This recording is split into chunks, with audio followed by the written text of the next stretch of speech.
My name is Madeline Cooper, 29, and climbing the corporate ladder at a marketing firm in Boston. I was scrolling through my phone when I saw the family group chat buzzing with Christmas plans I wasn't included in. My sister Amber's message glared back at me. It's just easier without Madeline's drama. Worse, I discovered Grandma Evelyn was being sidelined too, with excuses about her health issues. My blood boiled. If they didn't want us for Christmas, I'd give Grandma the holiday of her dreams instead. Before I dive into this story, where are you watching from today? Hit that like and subscribe button if you've ever felt left out by family. Trust me, what happened next will make you rethink everything about family loyalty. Growing up as the middle child between my perfect older sister Amber and my baby brother Jason was never easy. At 32, Amber was the golden child married to Ryan, working as a hospital administrator with 2 children and the picture-perfect life my parents, Catherine and Richard, always bragged about. Jason, 25, was the baby of the family, perpetually forgiven for his mistakes and financially supported through one failed business venture after another. Then there was me, Madeline. The one who overthinks everything, who's too sensitive, who makes everything difficult. I'd heard it all my life. Only my grandmother Evelyn ever truly saw me. She was the one who encouraged me to pursue my marketing degree despite my father insisting it was a waste of money.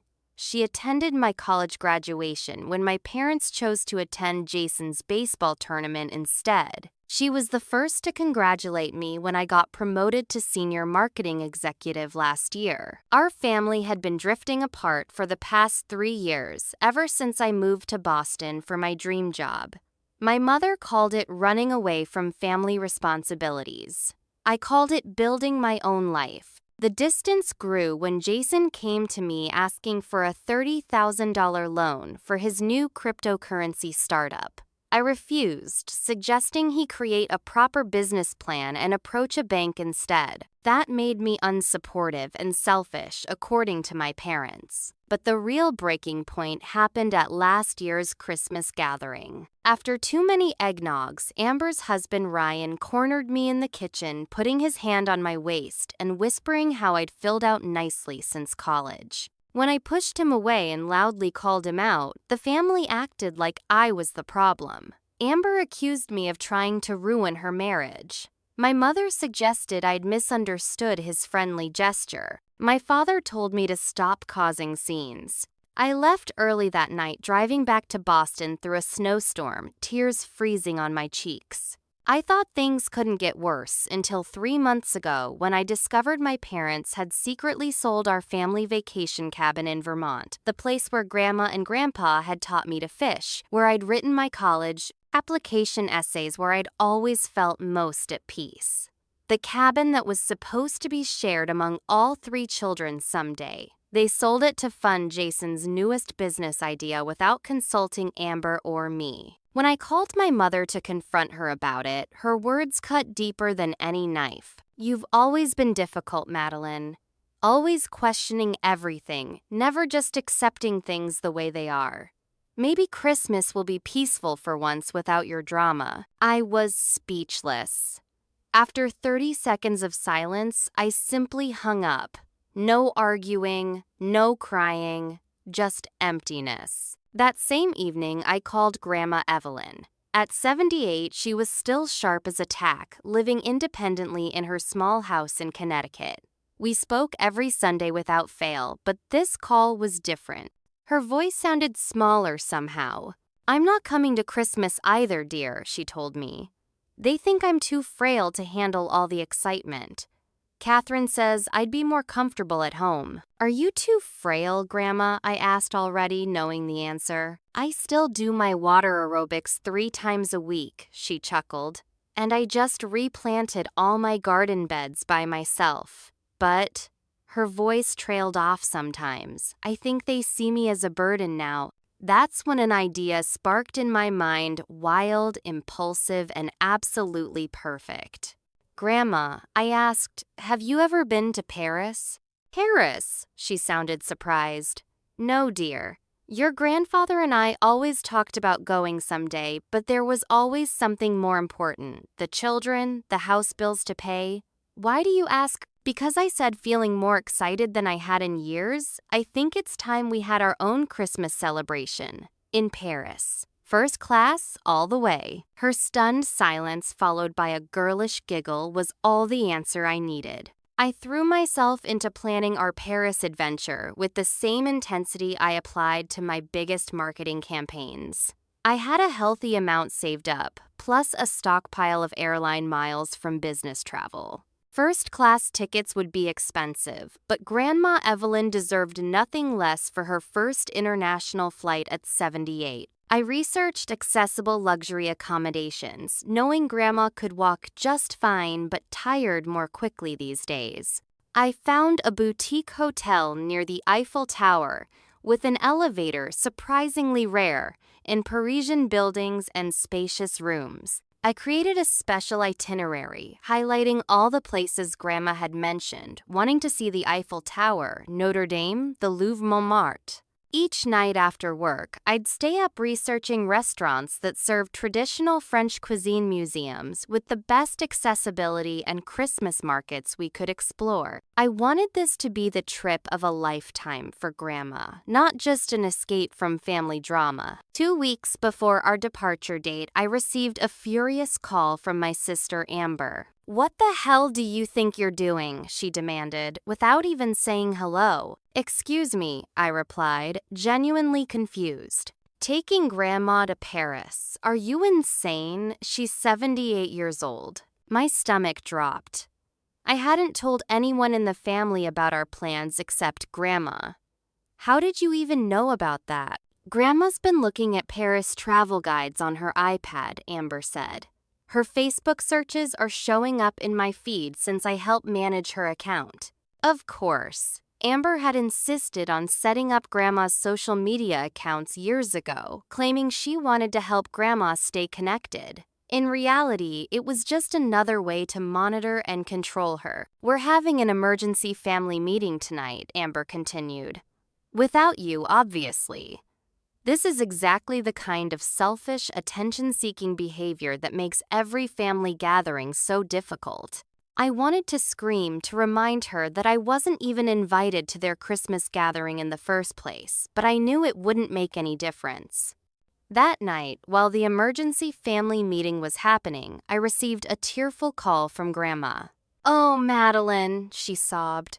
"Jason came over. He said the trip would be dangerous for my health. He said the long flight could cause blood clots, that Paris isn't safe for elderly tourists, that I could fall on those old streets." My fists clenched. "Did he really say that?" he said. Her voice dropped to a whisper. "He said you were only using me to hurt the family, that you don't really care about me, just about causing problems. And he brought some papers for me to sign." "Papers? What papers?" "Something about updating my power of attorney.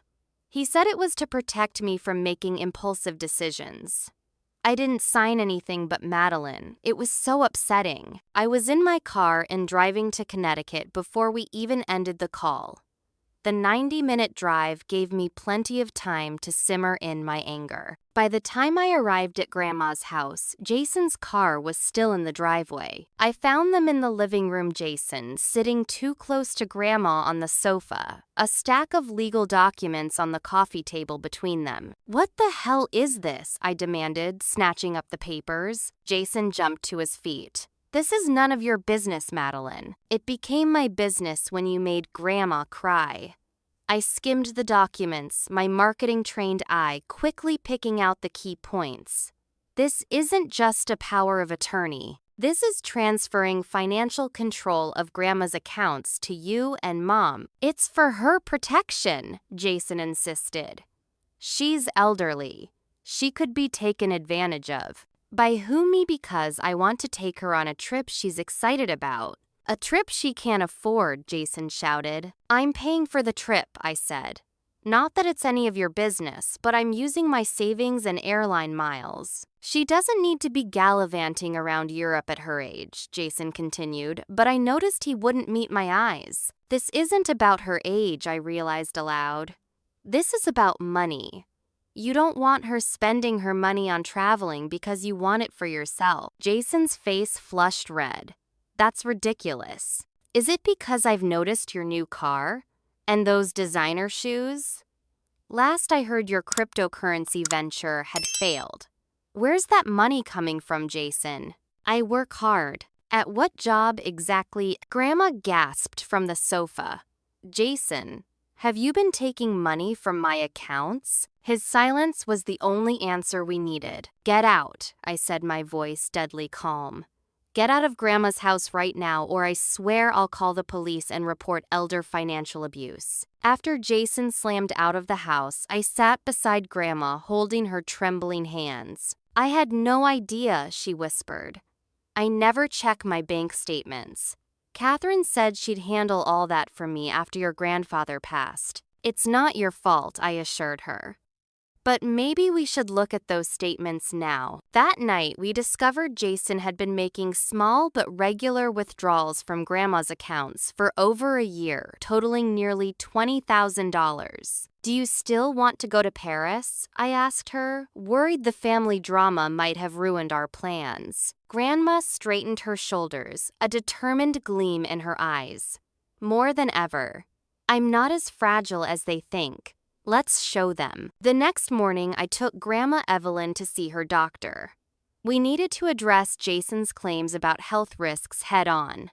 Dr. Matthews had been Grandma's physician for 15 years and knew her condition better than anyone. A trip to Paris. Dr. Matthews smiled after examining Grandma.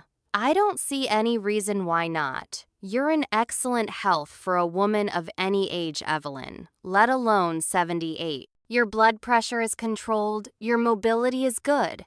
Just make sure to move around during the flight, stay hydrated, and take your regular medications. What about blood clots on the long flight, I asked, repeating Jason's scaremongering. First class will give you plenty of room to stretch, the doctor replied.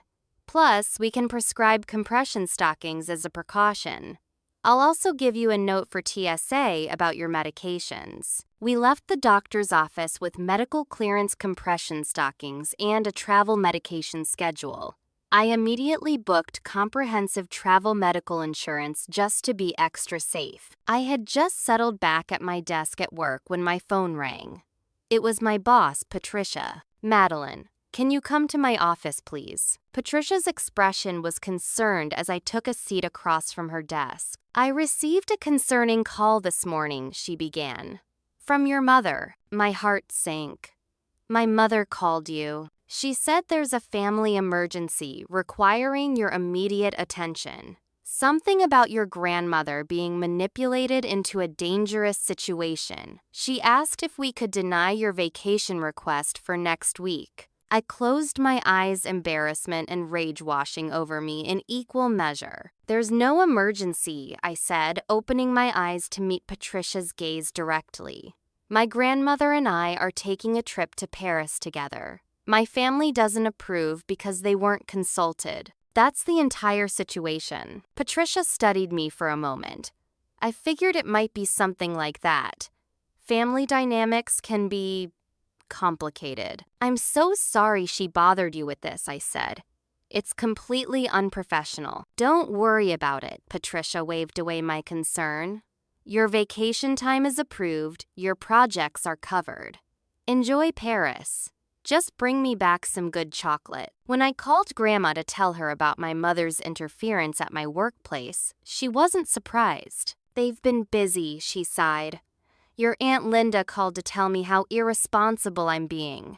Your cousin Michael texted that the family is deeply worried about me. Even my bridge club has heard rumors that I'm being led astray by my troubled granddaughter. My stomach twisted. They're trying to isolate us. It's working with some people, Grandma admitted, but not with me. 2 days later, I took a half day from work to help Grandma pack. We were laying out outfits on her bed when the front door opened without a knock. Mom Madeline, where are you? My mother's voice rang through the house.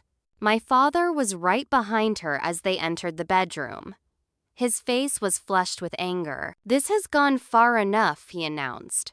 This Paris nonsense stops now. Hello to you two, Dad, I said, continuing to fold Grandma's favorite cardigan. Madeline, my mother stepped forward. You need to stop this right now. Your grandmother is not well enough for international travel. Her doctor disagrees, I replied, pulling out the medical clearance letter. My father snatched it from my hand.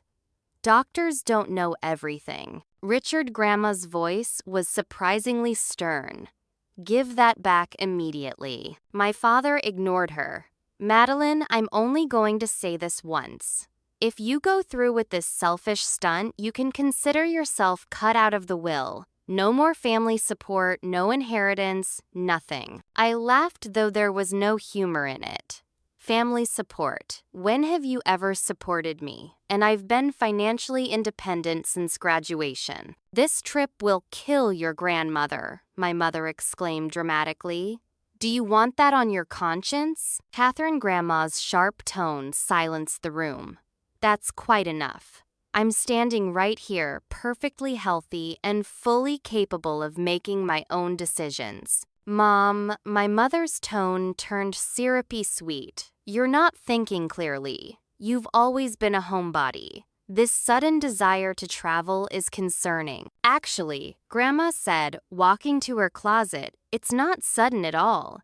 She pulled out a small wooden box I'd never seen before and removed an old envelope. Inside was a magazine cutout of the Eiffel Tower, yellowed with age. Your father and I started saving for Paris in 1965. We kept pushing it off for your college fund, for house repairs, for medical bills. By the time we could afford it, his health was too poor to travel. She pulled out a small key. This opens a safety deposit box at First National Bank. Inside are documents I've been collecting for the past 5 years. Records of money taken from my accounts without my knowledge. Copies of my investment statements that have mysteriously disappeared from my house recordings of conversations where I've been pressured to change my will. The room was deadly silent. I've known what was happening for a long time, Grandma continued. I just didn't know which of you to trust anymore. Now I do. She placed her hand on my shoulder. Madeline and I are going to Paris. Any further attempts to prevent this trip will result in me contacting my lawyer with those documents. After my parents left Grandma and I revised our departure plans, we changed our flight to 1 day earlier and arranged for a private car service instead of the family drop-off we'd originally planned. I took emergency leave from work for the following day, telling only Patricia the truth about our expedited departure. Are you sure you still want to do this? I asked Grandma that night. More than anything, she replied. For the first time in years, I feel like I'm living for myself again. The morning of our departure arrived with a crystalline December sky.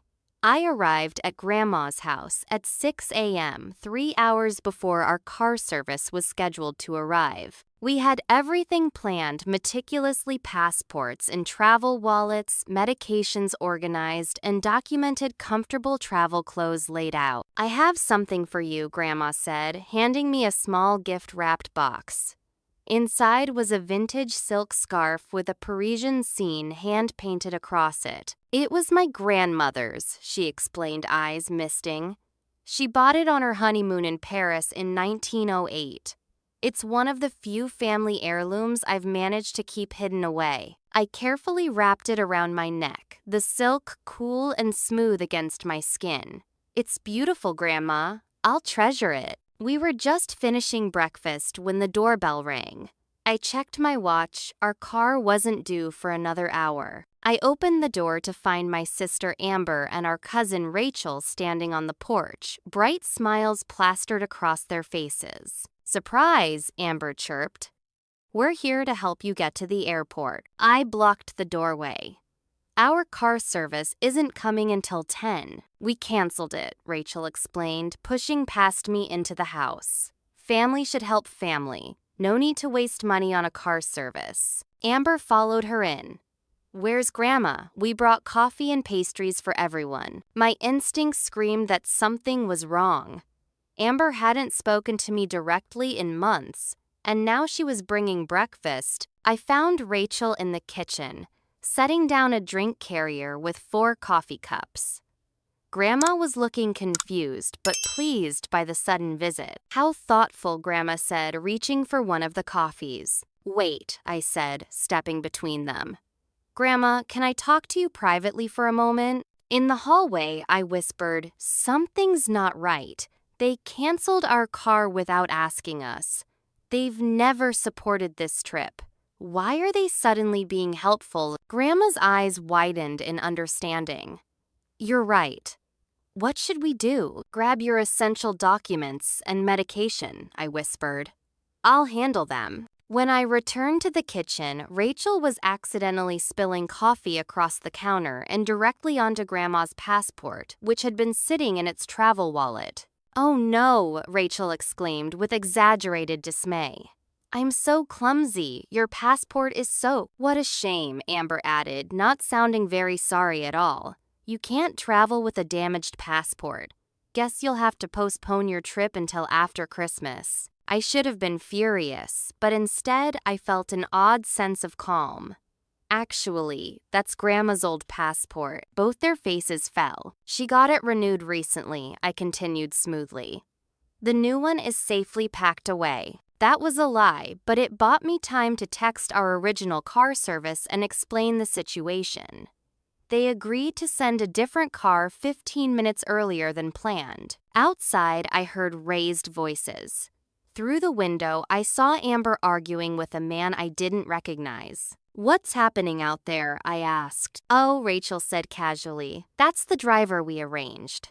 There was some confusion about the pickup time, meaning they'd planned to take Grandma to their house instead of the airport, no doubt. "Grandma, I called. Would you show me where you keep your spare reading glasses? I think you'll want them for the flight." This was our prearranged signal. Grandma nodded and headed toward the back of the house.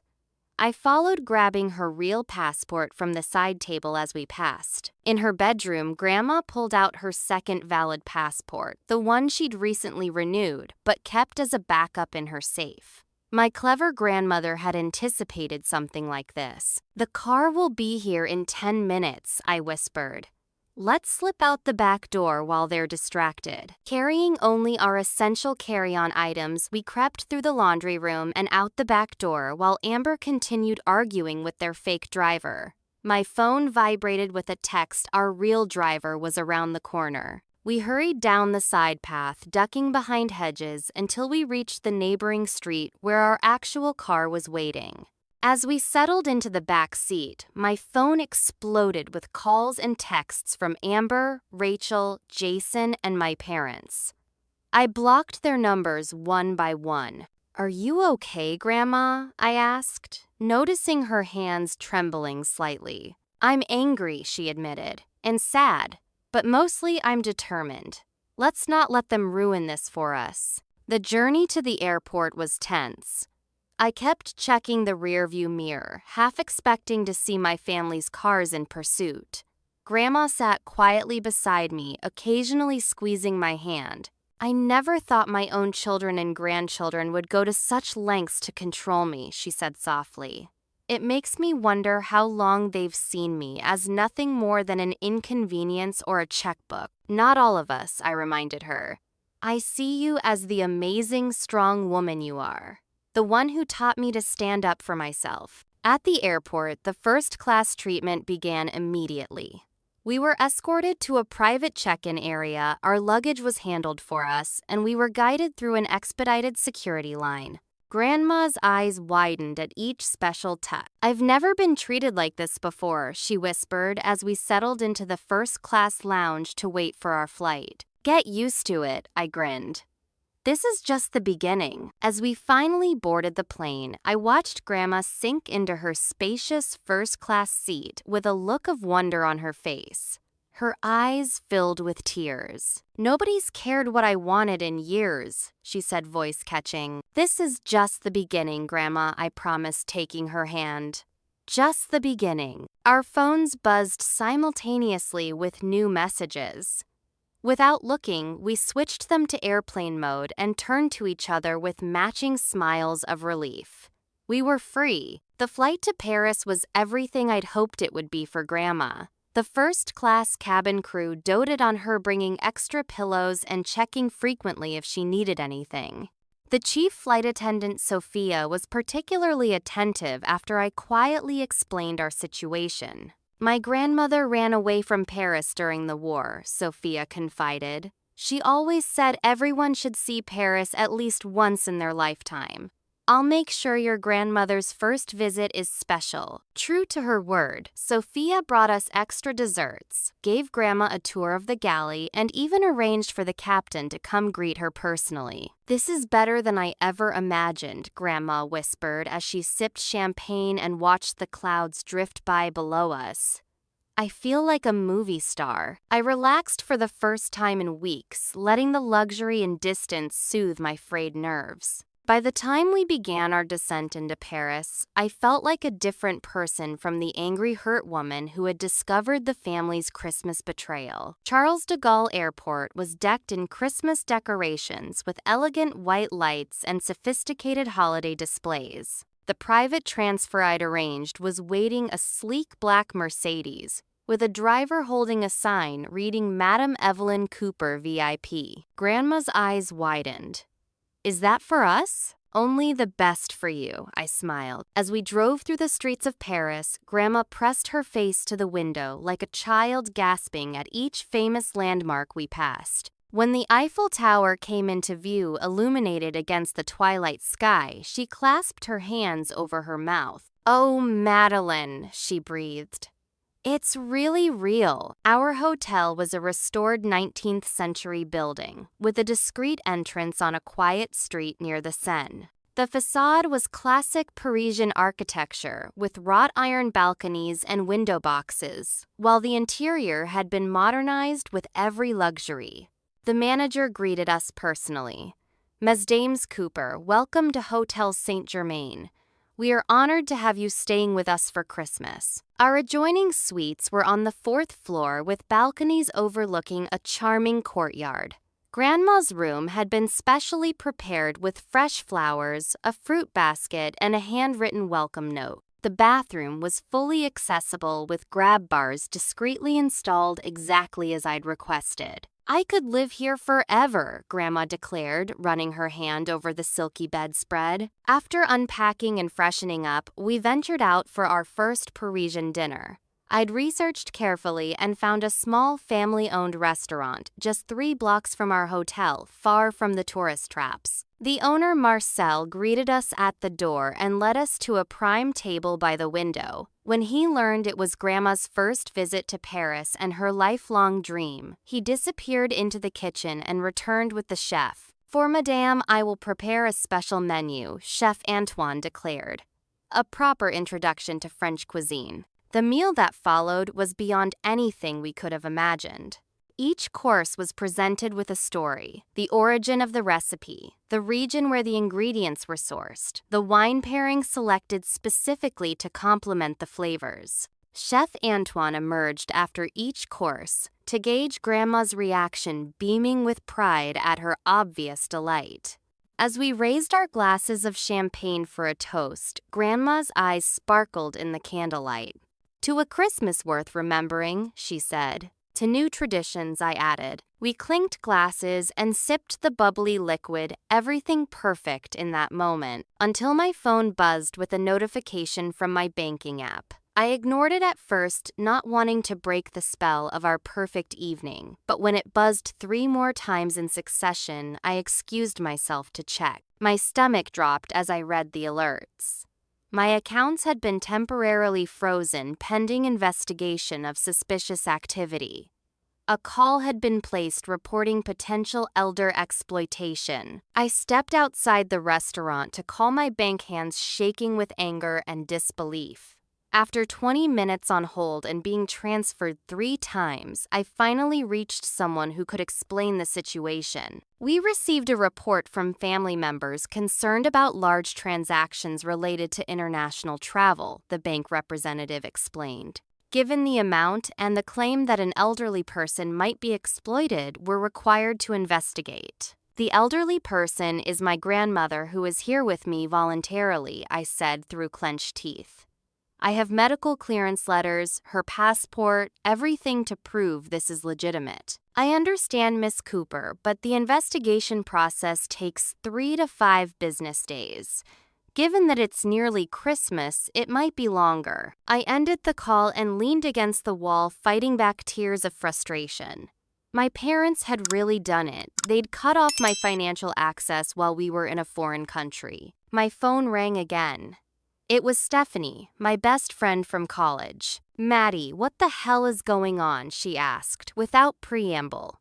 "Your mom just called me asking if I knew where you were saying something about the police and elder abuse charges." "What?" My knees felt weak.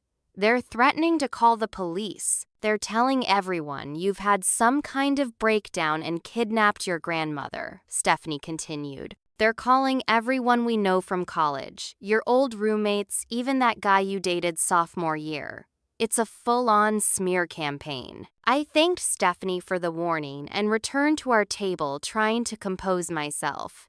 Grandma took one look at my face and knew something was wrong. "What did they do now?" she asked quietly. I explained the situation, my voice breaking despite my efforts to stay calm.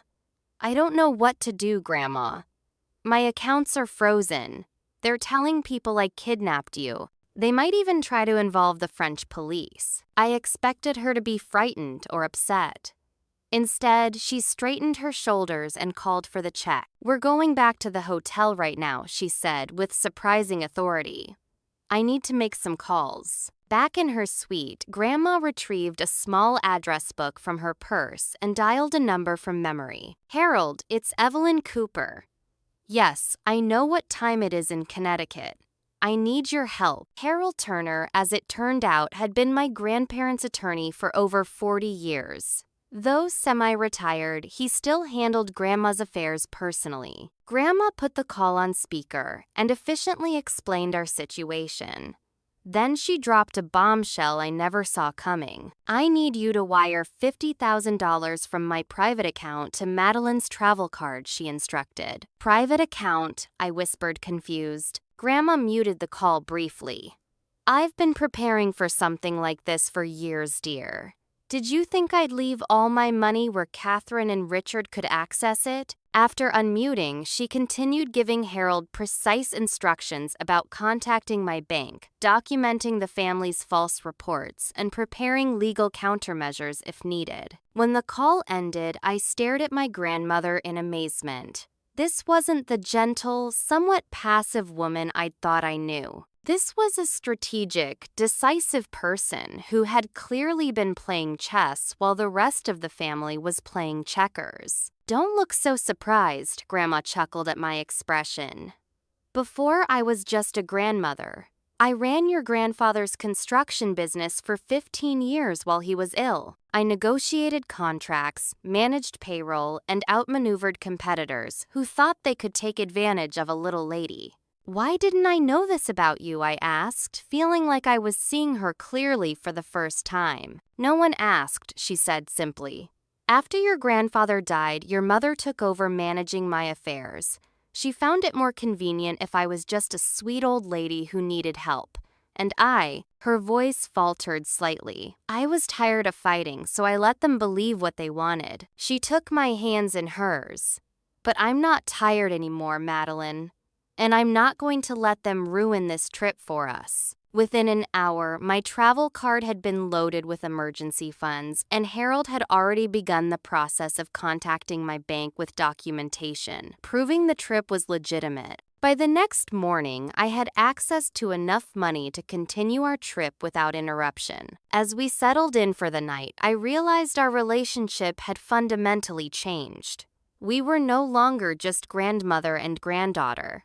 We were allies, partners, and in many ways equals. It was a Christmas gift I never expected, but would always treasure. We woke early the next morning, eager to begin our Parisian adventure. Thanks to Grandma's quick action and her attorney's intervention, my immediate financial concerns were resolved. Harold had arranged for funds to be wired to my travel card, ensuring we could continue our trip as planned, and was working on unfreezing my accounts back home. Our first stop was the Louvre.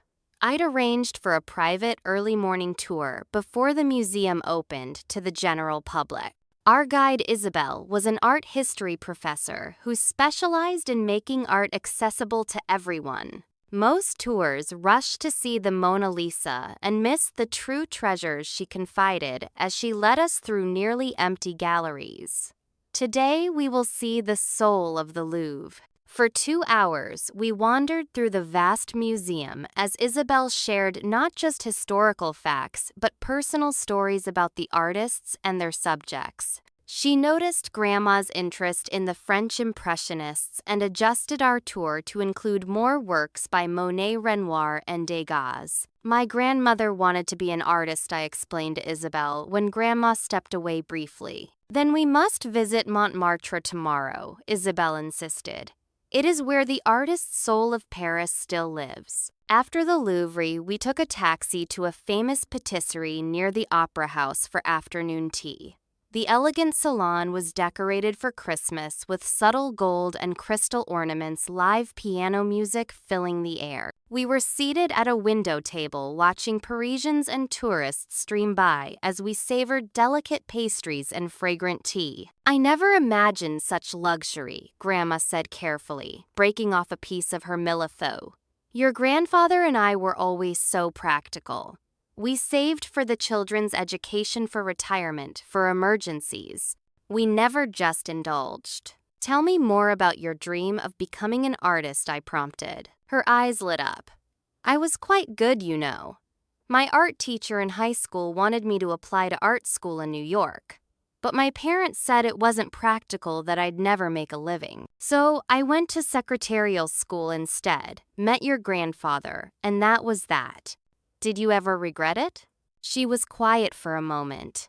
I regret not fighting harder for what I wanted. I regret playing it safe all those years. But I never regretted your grandfather or my children. She reached across the table to squeeze my hand. Or my grandchildren. At least not the one sitting across from me now. After tea, we ventured to the Champs-Élysées for shopping.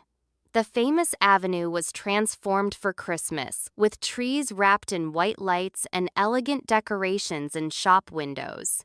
We wandered through boutiques, trying on scarves and perfume, laughing at the extravagant price tags. In one designer store, Grandma insisted on buying me a beautiful blue dress I'd been admiring. Grandma, it's too expensive, I protested. Nonsense, she replied. For once in my life, I want to be impractical. I want to buy something beautiful for someone I love just because it will bring joy. I wore the dress out of the store, feeling like Audrey Hepburn in an old movie. As evening approached, we returned to the hotel to rest before dinner.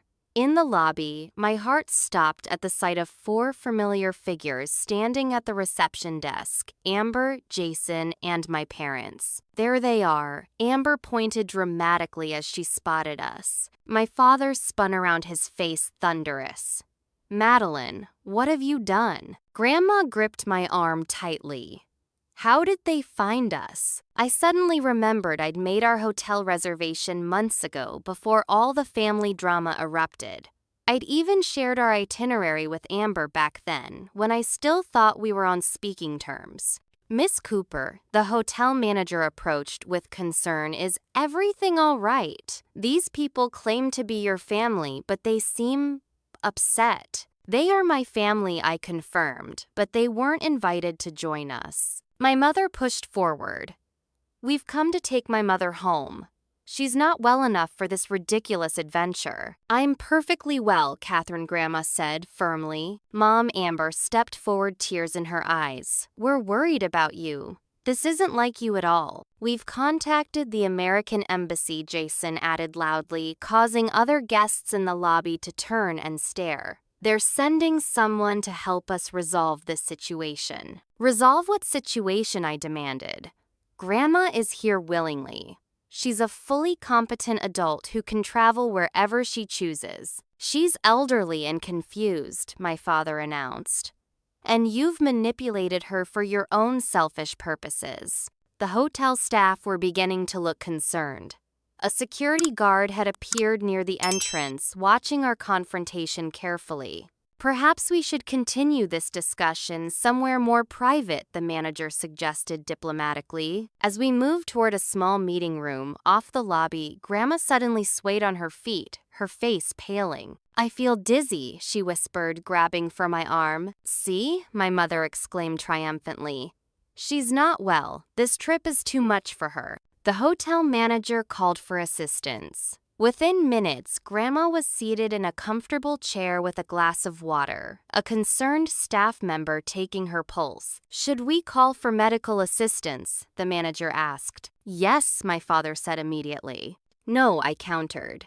Let's ask Grandma what she wants. But my family had already launched into a loud explanation of Grandma's fragile health and my irresponsible behavior, talking over each other to the increasingly uncomfortable hotel staff. I felt my confidence wavering. Had I been selfish? Had I pushed Grandma too far for my own agenda? The stress of the confrontation and my family's absolute certainty made me question my own judgment. Then a new voice entered the conversation, a distinguished-looking older man in a perfectly tailored suit. Pardon the intrusion, he said in accented but perfect English, but I couldn't help overhearing.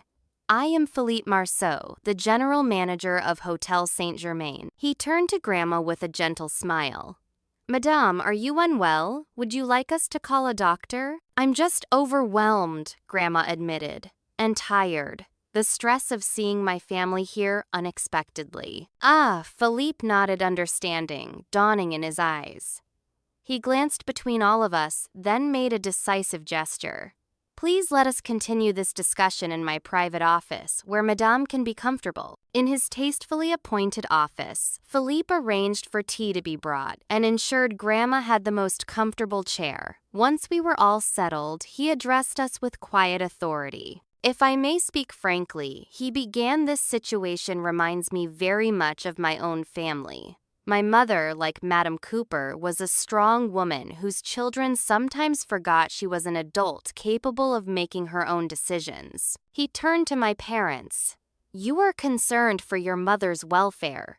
This is natural and commendable. But from what I have observed since their arrival, Madame Cooper is alert, engaged, and clearly enjoying her stay in Paris. You don't understand her medical history, my mother began, but Philippe held up a hand. Perhaps not.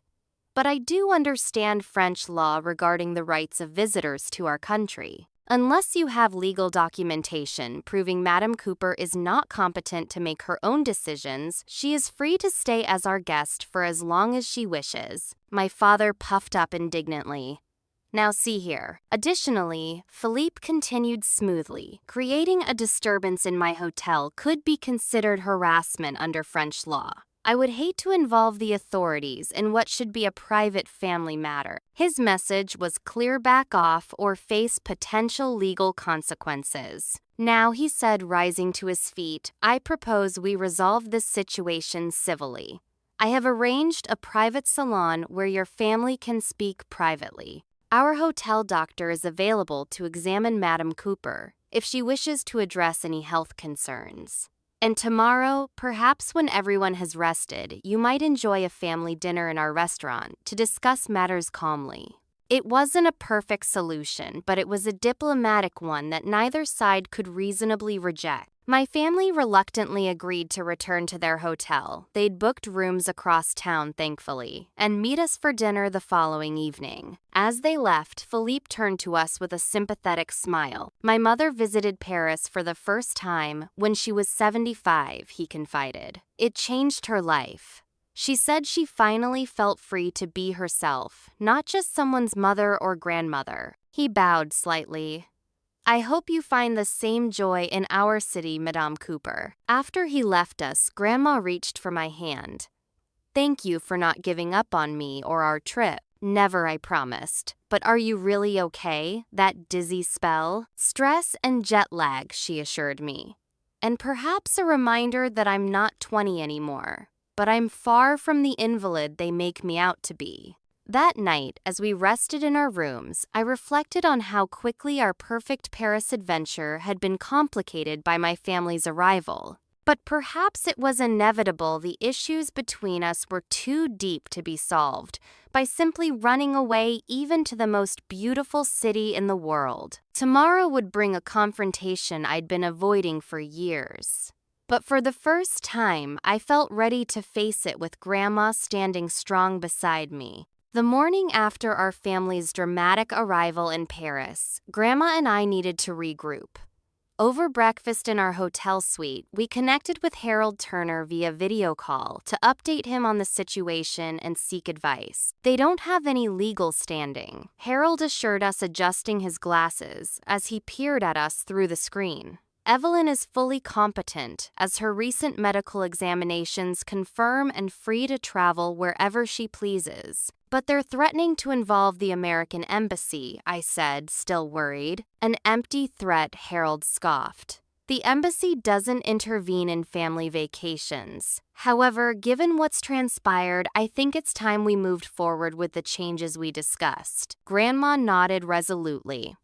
I agree. For the next hour, Harold guided us through a series of legal documents he'd prepared. Grandma was making major changes to her will, and financial arrangements removing my parents as beneficiaries of her largest accounts and as executors of her estate. She was also filing for financial restitution from Jason for the money he'd taken without permission. Most significantly, she was signing papers to sell her house in Connecticut and move into a retirement community near my apartment in Boston after our return.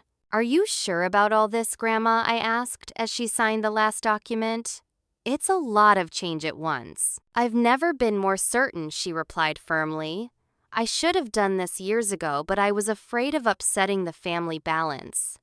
Now I see there never was a balance, just me giving and them taking. After our legal session, we decided to continue with our planned Paris adventures, despite the family drama. We wouldn't let them ruin our Christmas in Paris. Philippe, true to his word about supporting Grandma's experience, had arranged a special surprise for us, a private art class in Montmartre, the historic artist district of Paris. We took a taxi to a small studio tucked away on a cobblestone street. Our instructor, Lucien, was a white-haired man with kind eyes and paint-stained hands. Madame Evelyn, he greeted Grandma warmly. Philippe tells me you once dreamed of being an artist. Today, we shall awaken that dream. The studio overlooked the rooftops of Paris, with the white domes of Sacré-Cœur Basilica visible in the distance. Lucien set up an easel for Grandma, selected brushes and paints, and gently guided her in capturing the iconic view. I sat quietly in the corner, watching my grandmother transform before my eyes. Her hands, usually slightly trembling with age, became steady as she applied paint to canvas. Her face, often carefully composed to hide her feelings from the family, relaxed into expressions of concentration, frustration, and finally joy. You have the soul of an artist, Lucien told her after 3 hours. It has been sleeping, but it is still strong. Grandma stared at her, finished painting a simple but evocative rendering of the Paris rooftops bathed in winter light. I never thought I could still do this, she whispered. Art doesn't forget you, Lucien replied. It waits. I captured everything in photos, and in my journal, determined to preserve these precious moments. This, I realized, was the true gift of our Paris adventure. Not just seeing the famous sights, but watching Grandma rediscover parts of herself that had been buried under decades of family expectations. As evening approached, we returned to the hotel to prepare for the dreaded family dinner. Grandma wore a new Parisian blouse we'd purchased the day before, and I wore the blue dress she'd insisted on buying me. We looked elegant, confident, and completely united. The hotel had arranged a private dining room for our family confrontation. Philippe greeted us personally and escorted us to the room, promising discreet service and absolute privacy. Remember, I told Grandma as we waited for the others to arrive, you don't owe them explanations or apologies. This is your life. Our lives, she corrected, squeezing my hand. My parents, Amber and Jason, arrived precisely at the appointed time, all dressed formally, as if for an important business meeting rather than a family dinner. The tension in the room was palpable as we exchanged stiff greetings and took our seats. After the waiter had taken our drink orders and departed, my father cleared his throat. Evelyn Madeline, he began in his boardroom voice, we've had time to reflect on our approach yesterday, and perhaps we were too emotional. We're simply concerned about both of you. My mother nodded earnestly. We want what's best for the family. That's why we're offering a compromise, Amber added. Finish your Paris trip if you must, then come home for a proper family Christmas. We can put this whole misunderstanding behind us. What misunderstanding would that be? Grandma asked, her voice deceptively mild. Jason jumped in. The confusion about the Christmas plans, about your health concerns, about Madeline's dot influence. We know you both meant well. They were attempting to rewrite the narrative, completely casting themselves as the reasonable ones and us as confused troublemakers who needed forgiveness. It was a tactic they'd used successfully for years. Not this time. Grandma placed her napkin deliberately on the table. I appreciate your concern, but there's no misunderstanding here. I understand perfectly what's been happening. She reached into her handbag and removed a folder. As does Harold Turner. My father's face paled at the mention of Grandma's attorney. Harold has been very busy today, Grandma continued calmly. My will has been updated. Catherine, Richard, you are no longer the executors of my estate. That responsibility now falls to Madeline and Harold jointly. My mother gasped. Mom, you can't be serious. I'm entirely serious. Additionally, Jason, she turned to my brother, who suddenly seemed very interested in his water glass. I've filed for financial restitution for the $23,000 you've taken from my accounts over the past 18 months. That was a loan, Jason protested. Strange, I don't recall agreeing to any loan, Grandma replied. Harold has the documentation of every withdrawal, including ATM camera footage in several instances. The waiter returned with our drinks, creating a momentary pause in the confrontation. When he left, Grandma continued as if discussing nothing more dramatic than the weather. I've also decided to sell my house in Connecticut. I'll be moving to the residences at Beacon Hill in Boston after our return. It's a lovely retirement community near Madeline's apartment. You're moving to Boston. My mother's voice rose sharply. But all your friends, your bridge club, your garden, my friends can visit. My bridge club will continue without me. As for my garden, Grandma smiled. The Residences has a wonderful community garden where I've already reserved a plot. My father, having recovered from his initial shock, leaned forward. Evelyn, you're not thinking clearly. This is a hasty decision made under emotional stress. On the contrary, Grandma replied. I've been considering this move for over a year. I've visited the community twice. I've researched my options thoroughly. The only thing that held me back was concern about disrupting the family dynamics. By choosing Madeline over the rest of us, Amber said bitterly. No, Grandma's voice sharpened. By finally choosing myself. The main courses arrived, creating another brief interruption. I watched my family members exchange glances, silently recalculating their approach. When the waiter departed again, my mother tried a new tactic. Mom, she said tearfully, I don't understand why you're doing this. We've always been so close. I've devoted years to helping you manage your affairs, your medical appointments, everything. You've managed my life, Catherine Grandma corrected gently. There's a difference. You decided what I should wear, who I should see, how I should spend my money, all under the guise of helping me. That's not fair, my mother protested. "What's not fair," I finally spoke up, "is excluding Grandma from Christmas because you thought she was too much trouble. What's not fair is trying to sabotage our trip because we made plans without your approval." "We were worried about her health," Amber insisted. "Her doctor cleared her for travel," I countered. "You knew that because Jason was there when we got the medical approval." The dinner continued with more accusations, denials, and attempts at emotional manipulation. But for once, neither Grandma nor I backed down or accepted the guilt they tried to lay on us. When dessert arrived, my father made one last attempt. "Evelyn, what will it take to resolve this situation? Name your terms." Grandma looked at him thoughtfully. "Respect. Genuine respect for my autonomy and my choices, even when they don't align with what you want.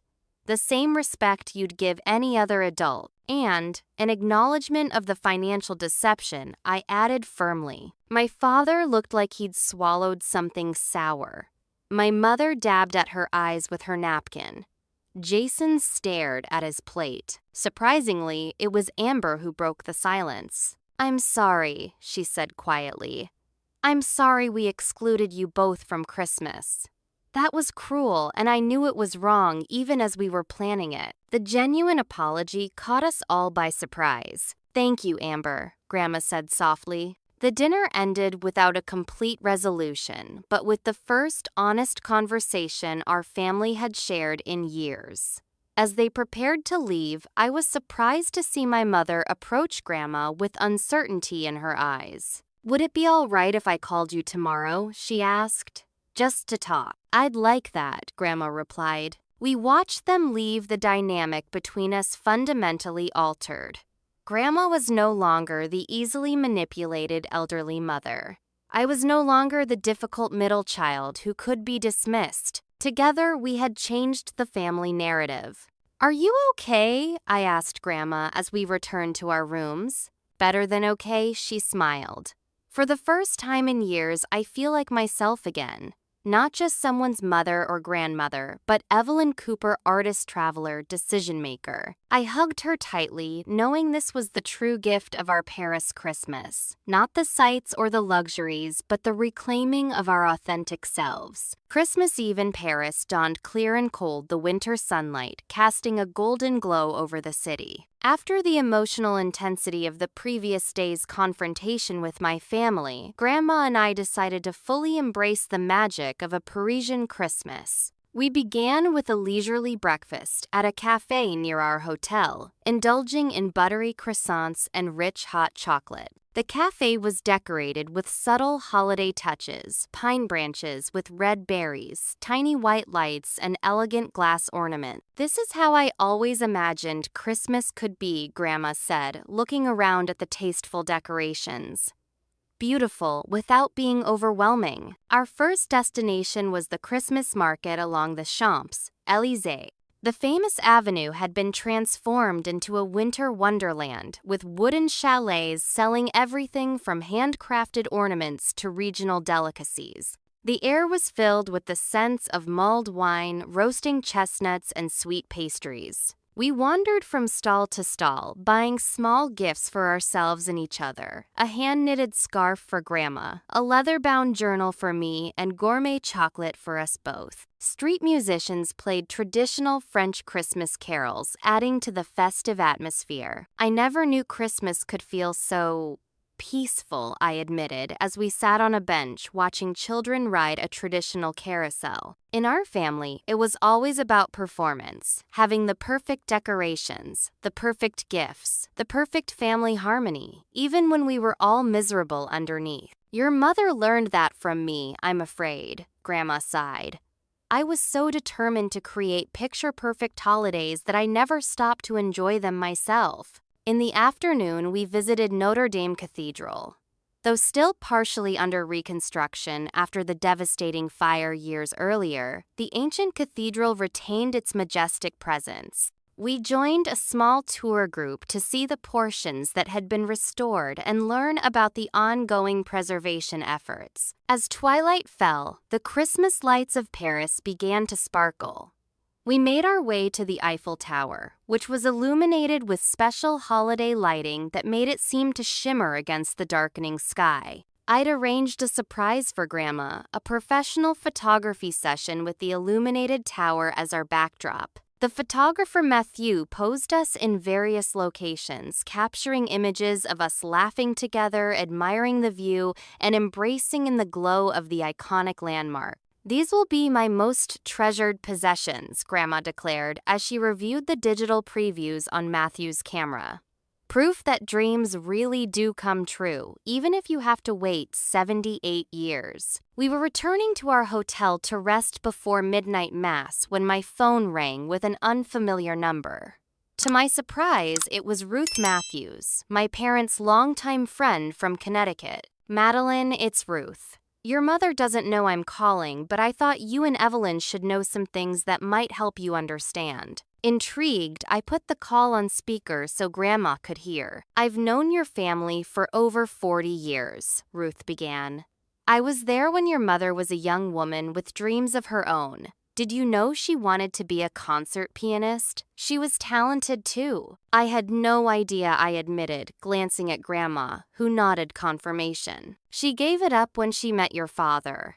His career came first, then children. But the relevant part is her relationship with Evelyn." Ruth's voice softened. "Catherine always felt she lived in her mother's shadow.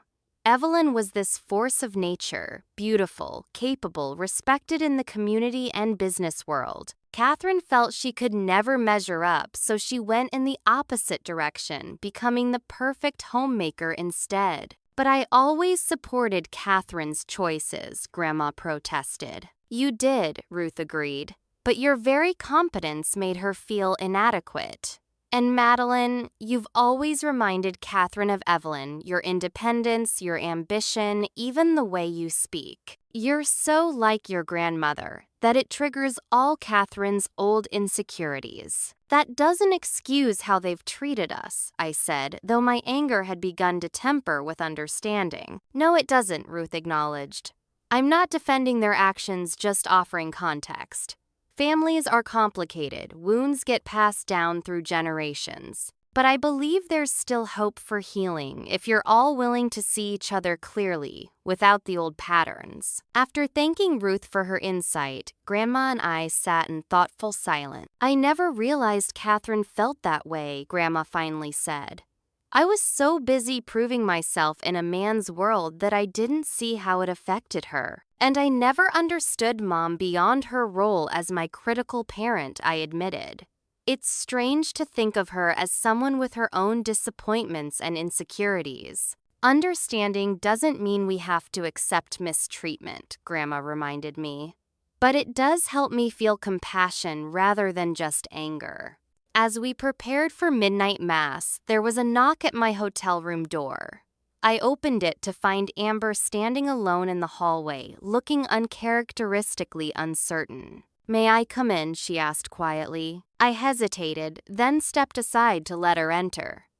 Grandma emerged from her connecting room, surprised to see my sister. "I needed to talk to you both," Amber said, twisting her hands nervously. Alone without Mom and Dad or Jason, she took a deep breath. "I'm sorry.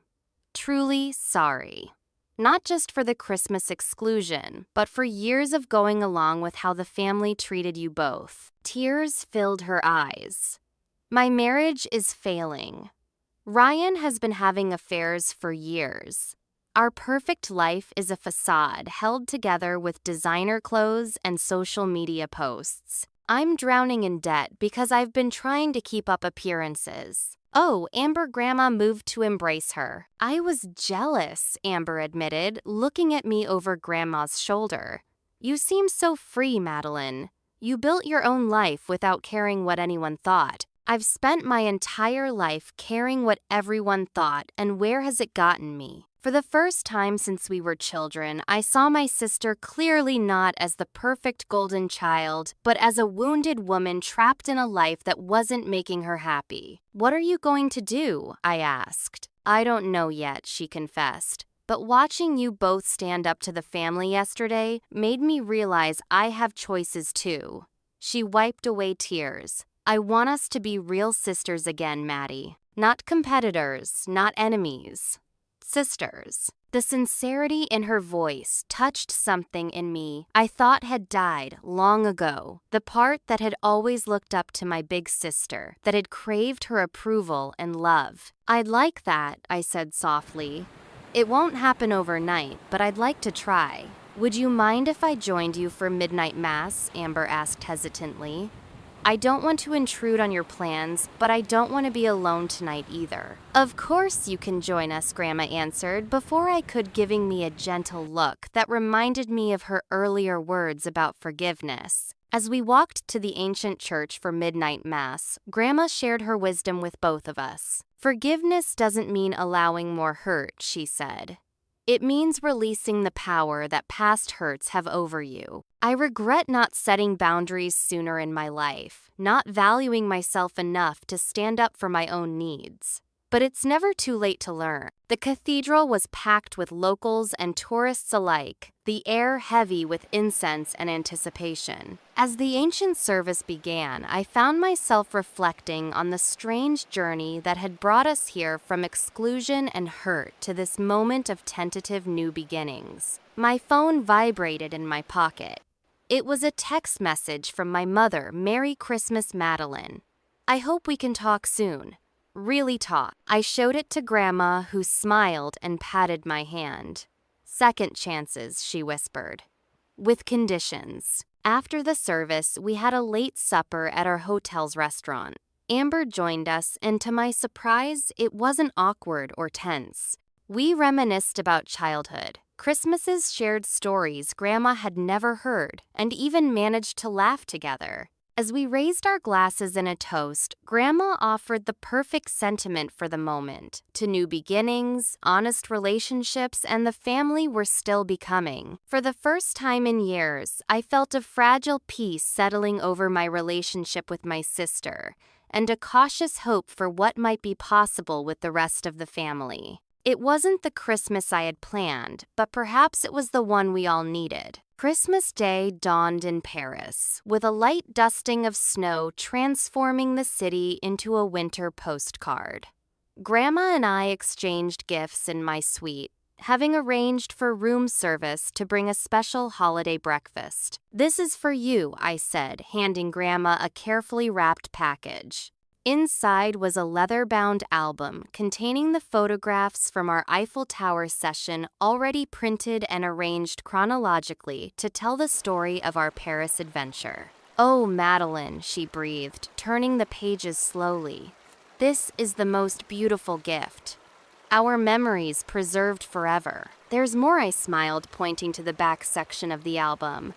I've left space for the photographs we'll take on our future adventures. Her eyes lit up.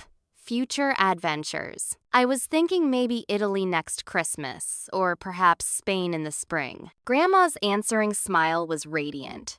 I'd like that very much. She handed me a small velvet box. Now, for your gift.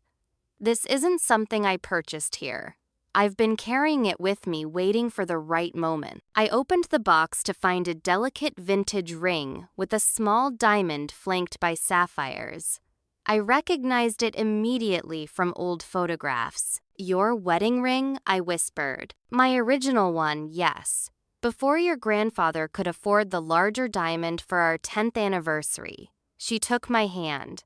I want you to have this for when you find someone who truly values you for who you are, someone who sees your strength as a gift, not a threat. Tears filled my eyes as I slipped the ring onto my right hand. I'll treasure it, Grandma. Thank you. After breakfast, we received a surprise video call from Amber, who was joined by my mother.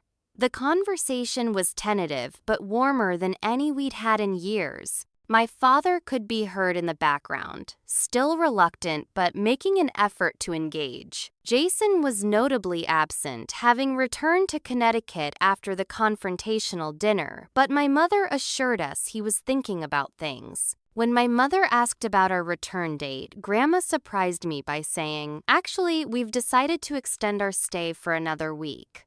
I'm enrolling in a short course at a local art studio. The look of shock on my mother's face was almost comical. Art classes in Paris? Yes, Grandma replied simply. I'm rediscovering an old passion. I'll be working remotely, I added, so we can stay through New Year's. After the call ended, Grandma turned to me with a mischievous smile. I hope you don't mind the change of plans. I should have consulted you first. Are you kidding? I think it's brilliant. But when did you arrange the art classes? Last night after you went to bed. I emailed Lucien and he connected me with a small studio that offers courses for visitors.